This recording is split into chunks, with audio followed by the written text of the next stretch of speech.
সকল ক্ষমতার উৎস যেমন জনগণ, রাজনৈতিক সকল ক্ষমতার উৎস যেমন জনগণ, সকল ক্ষমতার উৎস জনগণ, এই কথা বলা হারাম, এ কথা বিশ্বাস করা কবিরা গুনাহ।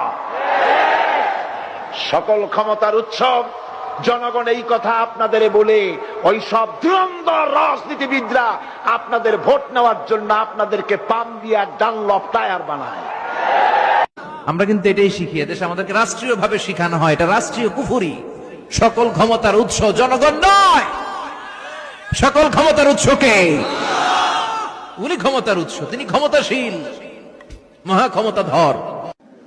আমাদের সংবিধানে বলে সকল ক্ষমতা মালিক জনগণ, কিন্তু কিতাবের মধ্যে সকল ক্ষমতা মালিক আল্লাহ। নিঃসন্দেহে সকল ক্ষমতার মালিক আল্লাহ, এতে কোনো সন্দেহ নেই। সংবিধানের এটা শুদ্ধ করা উচিত। যারা আল্লাহ তারা তৌফিক দিয়েছেন ক্ষমতা দিয়ে, তাদের উচিত এগুলোকে শুদ্ধ করে নেয়। আল্লাহ এদেরকে সঠিক পথে পরিচালনা করবেন। আমাদের যারা ক্ষমতাসীন তাদেরকে আল্লাহ কোরআন এবং সুন্নাহ মেনে চলা তৌফিক দান করেন। আমি দোয়া করি আল্লাহ তাদেরকে সঠিক পথে রাখো। আমিন। আসসালামু আলাইকুম রহমতুল্লাহ।